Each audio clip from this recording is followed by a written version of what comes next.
વસ્તુ, વ્યક્તિ, વૈભવ, સ્થાન અને એવા સાધનોથી પ્રાપ્ત થતો આનંદ, વિનાશી ચીજ વસ્તુથી પ્રાપ્ત થતો આનંદ પરમેનન્ટ નથી હોતો, ટેમ્પરરી હોય છે. અને અવિનાશી ભગવાન દ્વારા પ્રાપ્ત થતો આનંદ એ પરમેનન્ટ હોય છે. આપણે બોલે છે આઠે પર, વાક્ય પૂરું કરો, આઠે પર આનંદ. આઠે પર આનંદ મેળવવો હોય તો આપણી આત્મા અહીં બેઠેલી છે અને આત્માના પિતા પરમાત્મા ઉપર છે. એ આનંદના સાગર છે અને આનંદના સાગર સાથે આપણે કનેક્ટ થઈએ. કોઈ પણ વસ્તુનું કનેક્શન ના થાય ત્યાં સુધી પ્રાપ્તિ ના થાય. ગુલાબની સુગંધ જોઈએ તો ગુલાબનું ફૂલ તોડીએ અને ખુશ્બુ લઈએ તો ગુલાબની સુગંધ મળે. ત્યાં પડેલું ગુલાબ મને ખુશ્બુ નહીં આપે. એમ આનંદ પ્રાપ્ત કરવો છે કાયમ માટે. આ તો આપણે ગરબા બેઠા 2 કલાક આપણા જીવનમાં ભરતીને ઓટ આયા કરે છે અને આ ભરતીના ઓટની અંદર કેટલી વખત એટલા ડિપ્રેશનમાં જતા રહીએ છીએ, એટલા દુઃખ થઈએ છે. રાતે ઊંઘવા જઈએ તો ઊંઘ પણ ઊંઘ નથી આવતી. કોઈની સાથે બેસવાનું, કોઈની સાથે મળવાનું, કોઈના ઘરે જવાનું કશું જ મન નથી થતું. કેમ કે અંદર પરમાનંદ નથી. કયો આનંદ નથી? પરમાનંદ. અને પરમાનંદ પ્રાપ્ત થાય છે પરમપિતા પરમાત્મા પાસે. જે દક્ષાબેન, ભાનુભાઈ વર્ષોથી પરમાત્મા સાથે કનેક્ટ થયેલા છે, એમનું કનેક્શન પરમાત્મા જોડે છે અને એટલે જ આઠે પર આનંદ મળે છે. એમ આપ સૌ મારી વાલી માતાઓ, તમે ટેમ્પરરી ને પણ પરમેનન્ટ આનંદ માટે એક દિવસનો આનંદનો ગરબો નહીં ગાવાનો, 2-4 કલાકનો આનંદનો ગરબો નહીં ગાવાનો, પણ આખો દિવસ આનંદનો ગરબો ગાઓ.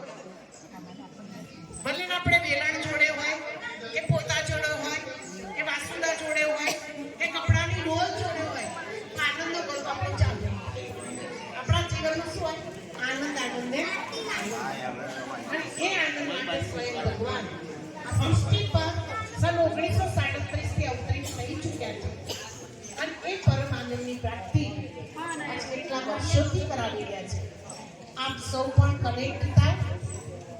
જેટલું કનેક્શન તમારે જોડાશે, જેટલો સંબંધ બંધાશે એટલો આનંદ થશે. અહીંયા બેઠેલા કોઈ બહેનનો ભાઈ નરેન્દ્ર મોદી બની જાય તો શું થાય? કેટલો આનંદ આવી જાય, કેટલો આનંદ આવી જાય. કોઈ લોટરી લાગી જાય તો કેટલો આનંદ થઈ જાય. એમ ભગવાન લોટરી આપવા માટે આવ્યા છે, કનેક્શન જોડવા માટે આવ્યા છે. તમેવ માતા જ પિતા તમેવ બંધુ સખા તમેવ. ભગવાન આપણા ભાઈ છે, ભગવાન આપણા બાપ છે, ભગવાન આપણી માં છે. સર્વ સંબંધોની અનુભૂતિ કરવા માટે ભગવાન ધરતી પર આવ્યા છે. તો આપ સૌ મારી વાલી માતાઓ, તમને જે ટાઇટલ ભગવાને આપ્યું છે જગદંબા, અને આપણે બહુચર માતાને શું કરીએ છીએ? યાદ કરીએ. બહુચર માતાનું પક્ષી કયું છે? કુકડો. કુકડો શું કરે? સવારે બધાને જગાડે. આપણે બધા જો ઊંઘી ગયેલા છે, ભલે તમે આનંદનો ગરબો ગાવ છો, પણ કુકડે કુકની કુક શ્રી બાવાની નહીં હોય. પેલા કુકડાની કુક સાંભળીએ છે, પણ શ્રી બાવાની કુકડે સાંભળશો તો તમારી અજ્ઞાન નિદ્રામાંથી તમે શું થશો? જાગશો. કુકર્મની નિદ્રામાંથી તમે જાગશો અને જાગૃતિ જ્યોત બની પ્રાપ્તિ કરશો, અનુભૂતિ કરશો. એવી મારી દિલની દુઆઓ છે. આપ સૌ માતાઓના જીવનની અંદર પરમાનંદ પ્રાપ્ત થાય, અવિનાશી આનંદ પ્રાપ્ત થાય. પરમાત્મા તમારી સાથે સાથે આવે અને તમારી જોડી ખુશીઓથી આનંદથી ભરપૂર થાય. 2024ની સાલ પૂરી થાય છે, 2025ની સાલ આવી રહી છે. 2025ના સાલની અંદર અહીંયા બેઠેલા બધા ભાઈઓ, માતાઓ, બહેનોના જીવનની અંદર ખૂબ આનંદ શક્તિ પ્રાપ્ત થાય એવી મારી દિલની દુઆઓ છે.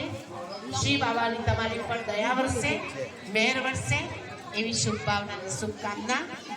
ખાસ ભાનુભાઈ, શંભુભાઈ અને બંટીભાઈ, આ ત્રણ પરિવારના સભ્યોને, એના સંપૂર્ણ પરિવારને સ્વાસ્થ્ય પ્રાપ્ત થાય, સુખ પ્રાપ્ત થાય, સંપત્તિ પ્રાપ્ત થાય, શાંતિને આનંદ પ્રાપ્ત થાય એવી શુભ ભાવનાને શુભ